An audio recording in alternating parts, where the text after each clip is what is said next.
4장. 그러므로 나의 사랑하고 사모하는 형제들, 나의 기쁨이여 면류가 아닌 사랑하는 자들아, 이와 같이 주 안에 서라. 내가 유오디아를 권하고 순두개를 권하노니 주 안에서 같은 마음을 품으라. 또 참으로 나와 멍에를 같이 한 네게 구하노니 복음에 나와 함께 힘쓰던 저 여인들을 돕고 또한 글레멘드와 그 외에 나의 동역자들을 도우라. 그 이름들이 생명책에 있느니라. 주 안에서 항상 기뻐하라. 내가 다시 말하노니 기뻐하라. 너희 관용을 모든 사람에게 알게 하라. 주께서 가까우시니라. 아무것도 염려하지 말고 다만 모든 일에 기도와 간구로 너희 구할 것을 감사함으로 하나님께 아뢰라. 그리하면 모든 지각에 뛰어난 하나님의 평강이 그리스도 예수 안에서 너희 마음과 생각을 지키시리라. 끝으로 형제들아, 무엇에든지 참되며 무엇에든지 경건하며 무엇에든지 옳으며 무엇에든지 정결하며 무엇에든지 사랑받을 만하며 무엇에든지 칭찬받을 만하며 무슨 덕이 있든지 무슨 기림이 있든지 이것들을 생각하라. 너희는 내게 배우고 받고 듣고 본 바를 행하라. 그리하면 평강의 하나님이 너희와 함께 계시리라. 내가 주 안에서 크게 기뻐함은 너희가 나를 생각하던 것이 이제 다시 싹이 남이니 너희가 또한 이를 위하여 생각은 하였으나 기회가 없었느니라. 내가 궁핍함으로 말하는 것이 아니니라. 어떠한 형편에든지 나는 자족하기를 배웠노니 나는 비천에 처할 줄도 알고 풍부에 처할 줄도 알아. 모든 일 곧 배부름과 배고픔과 풍부와 궁핍에도 처할 줄 아는 일체의 비결을 배웠노라. 내게 능력 주시는 자 안에서 내가 모든 것을 할 수 있느니라. 그러나 너희가 내 괴로움에 함께 참여하였으니 잘하였도다. 빌립보 사람들아, 너희도 알거니와 복음의 시초에 내가 마게도냐를 떠날 때에 주고받는 내 일에 참여한 교회가 너희 외에 아무도 없었느니라. 데살로니가에 있을 때에도 너희가 한 번뿐 아니라 두 번이나 나의 쓸 것을 보내었도다. 내가 선물을 구함이 아니요 오직 너희에게 유익하도록 풍성한 열매를 구함이라. 내게는 모든 것이 있고 또 풍부한지라. 에바브로디도 편에 너희가 준 것을 받음으로 내가 풍족하니 이는 받으실 만한 향기로운 제물이요 하나님을 기쁘시게 한 것이라. 나의 하나님이 그리스도 예수 안에서 영광 가운데 그 풍성한 대로 너희 모든 쓸 것을 채우시리라. 하나님 곧 우리 아버지께 세세 무궁하도록 영광을 돌릴지어다. 아멘. 그리스도 예수 안에 있는 성도에게 각각 문안하라. 나와 함께는 형제들이 너희에게 문안하고 모든 성도들이 너희에게 문안하되 특히 가이사의 집 사람들 중 몇이니라. 주 예수 그리스도의 은혜가 너희 심령에 있을지어다. 오늘도 이른 새벽, 특별히 오늘 첫눈이 그냥 조금 온 것이 아니고 펑펑 와가지고 온 대지가 흰 눈으로 이렇게 쌓여 있는데, 이 이른 새벽 미명에 그럼에도 불구하고 어떻게 보면 막 폭설이 온 것처럼 이렇게 많이 지금도 눈이 내리고 있는데, 주님의 몸된 전에 목숨을 걸고 오신 여러분 모두를 주님의 이름으로 축복하고 또 환영합니다. 여러분의 그 마음과 정성을 주님께서 받으시고 응답하여 주실 줄로 믿습니다. 비가 오나 눈이 오나 또 무슨 상황에 있든지 기도의 자리 빼앗기지 않는 여러분 모두를 주님의 이름으로 축복하고 환영합니다. 오늘은 빌립보서 4장, 빌립보서 기쁨의 서신으로 불리우는 이 서신 마지막 장인데, 역시 기쁨으로 시작해서 또 기쁨으로 끝을 맺고 있는 것을 보게 됩니다. 우리가 예수 그리스도를 구주로 영접하고 믿음의 길을 걸어갈 때에 우리 삶에 나타나는 현상 중에 하나가 바로 기쁨이라고 하는 거죠. 그래서 너희는 주 안에서 기뻐하라, 크게 기뻐하라 라고 하는 거예요. 비록 내가 병들었어도, 또 내가 사업에 실패했어도, 비록 내가 복음을 전하다가 핍박을 받고 박해를 받고 감옥에 갇혔어도 그 기쁨은 실제로 빼앗기지 않는다는 거예요. 여러분, 이거는 이해가 되지 않아요. 세상 사람들은 뭔가 일이 잘 되어 갈 때, 그리고 내 계획대로 내 뜻대로 승승장구할 때 그때 기뻐요. 그런데 우리 그리스도인들은 그때만 기뻐하지 않습니다. 고난 속에서도 기뻐하는 사람들이에요. 이거는 어떤 세상이 흉내도 낼 수 없는 일이고 이해할 수 없는 일이에요. 어떻게 고난 가운데 있는데 기뻐할 수 있는가? 이것은 실제로 예수 그리스도 안에 거하게 되면 나타나는 현상이라, 예수 그리스도 안에 거하는 삶을 살아본 적이 없는 사람들은 도저히 이해를 못하는 겁니다. 이해가 안 되는 거예요, 그거는. 그러나 사도 바울이 예수 그리스도 안에 거하게 되니까 감옥에 갇혀 있어도 기쁨이 가득 흘러 넘쳤고, 자기만 기쁜 게 아니에요. 오히려 빌립보 교우들을 향하여, 감옥 밖에 있는 사람들을 향하여 주 안에서 기뻐하라, 크게 기뻐하라고 그렇게 외치고 있는 그런 모습을 보게 되고, 또 이 빌립보서 4장을 보게 되니까 빌립보 교우들과 사도 바울의 관계가 남달랐구나라고 하는 걸 알게 돼요. 사도 바울이 복음을 전하는 일 때문에 많은 어려움을 겪고 또 감옥에도 갇히고, 그럴 때 마지막까지 사도 바울을 향하여 중보하고, 그리고 사도 바울의 쓸 모든 물질들을 후원하고, 그러면서 사도 바울이 이 사역을 멈추지 않도록 끝까지 후원했던 교회가 보니까 어느 교회야? 너희밖에 없었다. 그러죠. 너희밖에 없었다. 마지막까지 사도 바울을 영적으로, 물질적으로, 또 정신적으로 후원해줬던 교회, 후원해줬던 성도들이 누구냐면 빌립보 교회, 빌립보 성도들이었다라고 하는 거예요. 그래서 사도 바울은 이 빌립보 교회 교우들을 향하여 너희는 나의 동역자들이다라고 하는 엄청난 메시지를 전합니다. 그래서 그 동역자들의 이름이 일부 기록에 나오는데 2절로 3절 말씀을 보세요. 2절로 3절 함께 읽어봅니다. 내가 유오디아를 권하고 순두계를 권하노니 주 안에서 같은 마음을 품으라. 또 참으로 나와 멍에를 같이 한 내게 구하노니 복음에 나와 함께 힘쓰던 저 여인들을 돕고, 또한 글레멘드와 그 외에 나의 동역자들을 도우라. 그 이름들이 생명책에 있느니라. 아멘. 나의 동역자들이 있어. 평신도 동역자들이에요. 사도 바울이 혼자 사역한 게 아니고, 보니까 이 빌립보서 4장 안에 사도 바울이 꼭 권하여 그들과 함께 같은 마음을 너희가 좀 품어라 라고 말하면서 세워진 평신도 동역자들이 있다라고 하는 그런 사실이에요. 유오디아, 순두계, 글레멘드와 그 외에 수많은 나의 동역자들이 있어. 그들의 이름이 생명책에 기록됐다. 할렐루야. 그래서 사도 바울이 하나님의 일을 그 모진 핍박과 박해 속에서도 끝까지 감당할 수 있었던 것은 혼자 한 게 아니에요. 그를 돕는 이들이 있었다. 그냥 돕는 게 아니죠. 동역자라고 하는 건 뭘까요? 같은 마음을 품은 사람들이에요. 그렇죠? 같은 마음을 품은 사람들은요, 사실 회의가 필요 없어. 아니, 같은 마음을 품었는데 굳이 회의를 할 필요가 없어. 회의를 하는 이유는 다 다른 마음들을 품고 있기 때문에, 그래서 그 마음을 어떻게 좀 하나로 주를 향하여 갖게 할까 해서 우리가 이런저런 회의도 하고 하는 거예요. 그런데 사실 같은 마음을 다 품어버리면 회의가 뭘 필요할까요? 같은 마음을 다 품었어. 말을 하지 않아도 우리가 뭘 해야 될지를 알아. 말을 하나도 우리에게 맡겨진 사명이 뭔지를 알아. 말을 하지 않아도 성령께서 우리에게 터치하여 주셔서 오늘 우리가 무엇을 계획하고, 그리고 무엇을 향하여 우리의 물질과 에너지를 써야 되는지를 다 알아. 굳이 무슨 말이 필요할까요? 여러분, 그래서 성령의 은혜 가운데 실제로 역사하는 교회는요, 회의는 사라지고요, 뭐만 남아요? 기도만 남는 거예요. 할렐루야. 그런데 교회들이 실제로 성령의 이끄심을 따라 살아가지 않게 되면서부터 기도의 자리는 사라져요.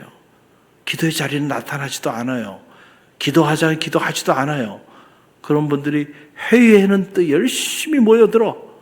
그러면 그 회의가 어떤 회의가 될까요? 육신의 일을 쫓는 자는 육신의 일을, 영의 일을 쫓는 자는 영의 일을 생각하나니 육신의 생각은 사망이요 영의 생각은 생명과 평안이니라. 할렐루야. 어떻게 여러분 기도의 자리, 말씀의 자리를 사모하지 않는 사람들이 영적인 생각을 가질 수 있을까요? 절대로 그런 일이 나타나지 않아요. 그래서 육신의 일을 도모하는 자들의 생각과 마음을 품으면 반드시 사망에 이르게 돼요. 그러나 말씀과 기도로 늘 영적인 일을 도모하면서 영적인 생각을 품는 사람들과 함께하면 생명과 평안의 역사가 나타나는 거예요. 할렐루야. 그래서 여러분 본질은 간단해요. 하나님의 일은 기도와 말씀을 통하여 하나님의 일은 그렇게 되어져 가는 겁니다.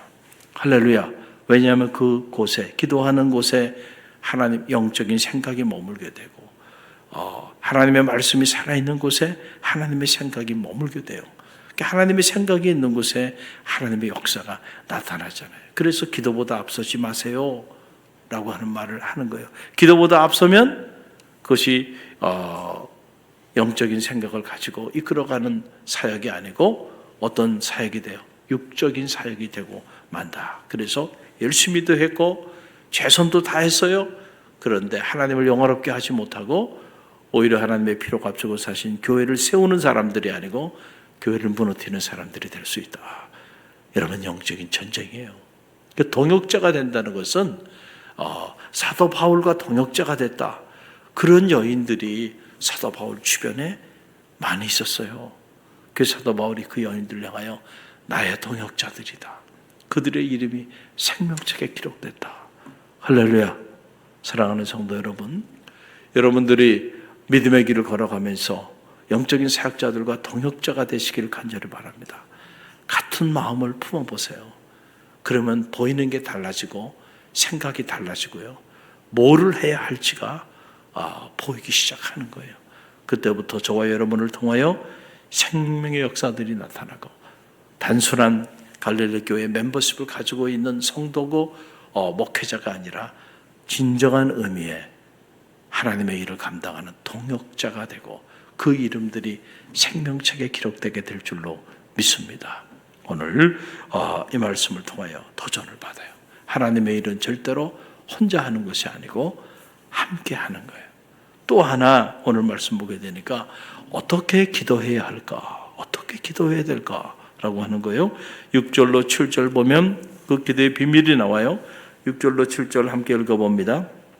아무것도 염려하지 말고 다만 모든 일에 기도와 간구로 너희 구할 것을 감사함으로 하나님께 아뢰라.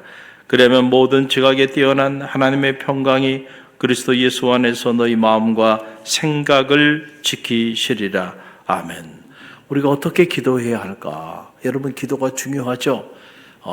그런데 오늘 빌립보서 4장 말씀을 통해서 우리가 어떻게 기도해야 할까? 그 기도의 비밀을 가르쳐줘요. 두 가지입니다. 하나는 아무것도 염려하지 말고 기도하라는 거예요. 할렐루야. 아무것도 염려하지 말고 기도하라는 거예요. Do not be anxious about anything. 어떤 것에 대해서도 염려하지 마라 라고 하는 그런 얘기예요. 여러분 우리가 기도 제목을 가지고 기도의 자리에 나올 때 실제로 우리의 삶을 들여다보면 기도 제목 자체가 근심덩어리야. 그렇죠? 자녀에 대한 것이든 사업에 대한 것이든 인간관계에 대한 것이든 어떤 기도 제목이든지 보면 겉으로는 기도 제목이지만 실상은 그 기도 제목이 근심의 대상이고 염려와 걱정의 대상들이에요. 그것이. 그런데 아무것도 염려하지 말고 기도하라는 거예요. 이야, 이게 무슨 말일까? 그 다음에 두 번째는 어떻게 기도해야 되냐면은 감사함으로 기도하라는 거예요. Pray with thanksgiving. 감사하는 마음으로 기도하라는 거예요. 그런데 여러분 가만히 보세요. 실제로 우리가 기도의 자리로 나갈 때 우리 삶을 들여다보면 우리는 근심과 걱정과 염려가 가득합니다. 그렇죠? 그리고 기도할 때도 막 감사함으로 기도하는 이들도 있겠지만은 대부분의 많은 사람들이 Why me? 불평과 원망이 내 안에 막 있습니다. 왜 나에게 이런 문제를 주셨는가? 왜 이 문제를 아직도 해결해 주지 않는가?부터 시작해가지고 뭔가 불만이 가득해요. 그렇죠? 자, 그런데 여러분 가만히 보세요. 우리가 처음 기도의 자리로 나갈 때는요, 누구나 이런 모습으로 나갑니다. 기도하지 않을 수 없는 삶의 문제들 때문에 근심하고 걱정하고 염려하고, 그리고 그 문제 때문에 우리 마음이 무너지고 우리 마음의 감사보다는 불평과 원망이 우리 안에 가득해요. 그런 마음을 가지고 시작을 해요. 그런데 여러분, 놀라운 사실은요, 여러분, 반복의 능력이에요. 이게 무슨 말이냐면은, 놀라운 사실은 그렇게 시작한 그 기도를 여러분들이 한번 지속적으로 해보세요. 계속 멈추지 말고, 그럼에도 불구하고 근심도 있고 염려도 있고 내 안에 불평과 원망도 가득 차요. 왜 나에겐 하나님이 이 문제를 해결해 주지 않고, 왜 나를 이렇게 축복하지 않고 이렇게 어려움을 주시냐고, 이런 마음이 그냥 막 가슴에 막 쌓여 있어요. 그런데 그럼에도 불구하고 기도하기를 기도해 보세요. 그럼에도 불구하고 깨워서 지속적으로 기도해 보세요. 그러면 어느 날 성령께서 여러분의 마음을 터치하여 주십니다. 할렐루야. 그래서 어디서부터 오는 배짱인지 모르는데 믿음의 배짱이 생깁니다. 문제가 해결된 건 아니에요.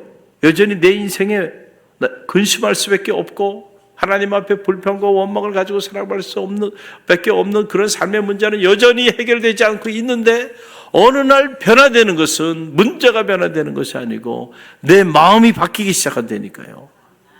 할렐루야. 내 문제를 바라보는 내 생각이 바뀌고 내 마음이 바뀌어요. 내 마음에 믿음의 배짱이 생겨요. 어디서부터 오는 믿음인지 모르는데 내 안에 그것이 더 이상 근심이 되고 걱정이 되고 염려가 되지 않는 역사가 나타난다니까요. 놀라운 신비체험이에요. 성령께서 터치해 주시면 그 문제 때문에 잠을 자지 못하고, 그 문제 때문에 밥을 먹어도 밥을 먹는 것 같지가 않고, 정말 사는 게 죽는 것보다 더 어려운 시간들을 보냈었는데, 기도하다 보니까 어느 날 성령께서 마음에 터치하여 주셔서 그 근심과 걱정과 염려의 먹구름이요, 아침 안개처럼 한순간에 거치면서요 믿음의 배짱이 생겨요. 할렐루야. 그리고 그 다음에 나타나는 현상이 뭐냐면 감사의 문이 열립니다. 이게 기적이에요. 사실은 감사함으로 기도하라. 여러분, 감사함으로 기도하는 게 쉬운 게 아니에요. 이게 영적인 단계가 있는 거예요. 아무나 감사함으로 기도할 수 있는 게 아니라니까요. 그런 단계가 있어요. 그래서 그 단계를 넘어서게 되면 환경을 초월하는 감사가 내 안에 스며들어오기 시작해. 할렐루야. 그래서 그럼에도 불구하고, 그렇죠? 무화과 나무가 무성치 못하고 감람나무에 솟으려 밭에 먹을 것이 없어도요, 우리의 양이 없고, 그럼에도 불구하고 난 여호와로 인하여 즐거워하며 구원의 하나님으로 인하여 감사하며 나가는 이런 말도 되지 않는 역사가 내 마음 안에서부터 일어나게 된다. 그럴 때 여러분, 감사의 문이 그렇게 해서 열리잖아요. 그러면 그 순간 축복의 문도 열리고요, 응답의 문도 열리고요, 기적의 문도 열리는 거예요. 그래서 오늘 말씀에 아무것도 염려하지 말고 오직 모든 일에 기도와 간구로 너희 구할 것을 감사함으로 하나님께 아뢰라. 자, 이런 단계가 있단 말이에요. 그래서 그런 기도를 하게 되면, 그리하면 모든 지각에 뛰어난 하나님의 평강이 그리스도 예수 안에서 너희 마음과 생각을 지키시리라. 할렐루야. 그건 무슨 말이에요? 내 마음이 근심과 걱정, 염려, 불평과 원망으로 가득했는데 그리스도의 평강이 내 마음과 생각을 지켜주면요, 놀랍게도 더 이상 염려가 안 돼. 놀랍게도 이런 상황에서도 감사가 나오네. 이게 무슨 조화야? 여러분, 성령이 하시는 일은요, 이렇게 놀랍습니다. 그래서 세상 사람들은 도저히 이해가 안 돼. 흉내낼 수가 없어요. 여러분의 기도가, 지금 사도 바울이 기도가 이 경지에 이른 거예요.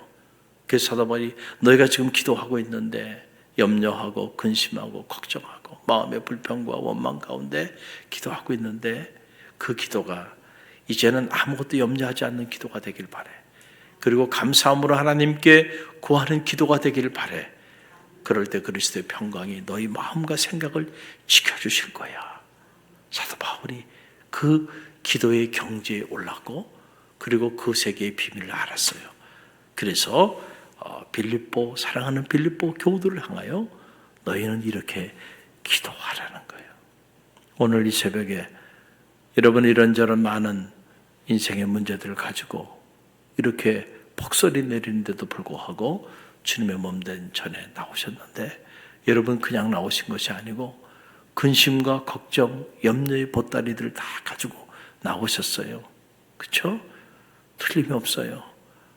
그리고 그것 때문에 때로 여러분의 마음이 불편하고 또 그것 때문에 여러분의 얼굴에 기쁨이 가득하지 못하고 때로는 불평과 원망이 여러분 안에 가득할 수 있어요.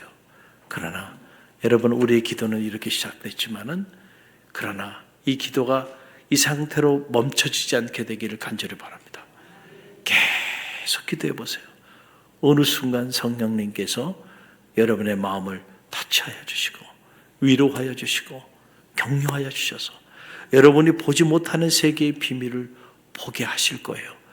육신적인 생각이 영적인 생각으로 변화되게 하실 거예요. 그럴 때 여러분들이 근심과 걱정, 염려의 눈으로 바라봤던 여러분의 인생의 문제가 오히려 감사함으로 바라보게 되는 그런 놀라운 역사가 나타나게 될 줄로 믿습니다. 그럴 때 기적이 나타나는 거예요. 다니엘이 여러분 그 어렵게 힘들게 올랐던 그 모든 지위를 다 박탈당하고 억울하게 누명을 뒤집어 쓰고요. 그리고 사자굴 속에 던져지는 이런 말도 되지 않는 끔찍한 상황에 봉착하지만 그의 기도를 보니까 다니엘의 기도가 수준이 바로 사도 바울과 버금가는 그런 수준의 기도를 했던 사람이야. 그럼에도 불구하고 하루에 3번 죽으면 죽으리라 결심하고요. 예루살렘을 향하여 기도하는데 보니까 여호와께 감사하며 기도했다는 거 아니에요. 할렐루야. 그러니까 우리가 감사할 일이 뭐가 있어요 지금 사도 다니엘이 남의 나라 가가지고 어린 나이에 정말 죽을 고생해 가면서 말이죠. 그 자리에까지 올랐는데 한순간에 주변 사람들의 시기와 질투 때문에 그리고 자신이 모시는 그 주군에 대하여 반역자로 낙인을 찍혀서 사자굴 속에 던져지게 됐는데 여러분이 그 상황이면 여러분 감사함으로 기도하겠어요? 여러분 이건 우리는 흉내도 내지 못해요. 그러나 그럼에도 불구하고 사도 바울의 기도의 수준은 아무것도 염려하지 않고 그리고 감사함으로 오직 기도하며 나가는 그런 단계에 있었던 사람. 그러다 보니까 사자굴 속에 던져지기도 해요. 그렇지만은 여러분 하나님이 함께 하시니까 할렐루야 털끝 하나 상하지 않는 역사가 나타나. 오히려 그 사자굴이 그를 모함했던 사람들이 그곳에서 찍힘을 당하게 되는 전화위복의 계기가 나타나게 되고 그 문제 때문에 오히려 다니엘이 더 존귀한 자로 쓰임받게 되고 그 길로 모든 이들이 하나님을 영화롭게 하는 그런 계기가 되잖아요. 그러니까 알 수 없는 거야. 오늘 내게 당하는 고난, 내가 지금 감당하기 어려운 삶의 이 문제가 그런 놀라운 축복의 역사로 바뀔지 누가 알겠어요? 하나님이 함께하면 그런 역사가 나타나는 거예요. 할렐루야. 그래서 여러분들이 오늘 이 새벽에 기도하러 나오셨는데 어떻게 기도한다고요? 아무것도 염려하지 말고 오직 모든 일에 기도와 간구로 감사함으로 너희 구할 것을 하나님 앞에 아뢰게 해달라고 말씀을 붙잡고 여러분이 기도하면요, 말씀대로 역사해 주시는 거예요. 하나님, 나의 평생의 기도가 이런 기도가 되기를 바랍니다. 그래서 언제나 모든 것을 아시는 하나님, 그 하나님의 평강이 그리스도 예수 안에서 내 마음과 생각을 지켜주세요 라고 기도할 때에 지켜주실 거예요. 그래서 고난 속에서도 기뻐하고 또 기뻐하고 기뻐하는 그런 하나님의 사람으로 쓰임받게 될 줄로 믿습니다.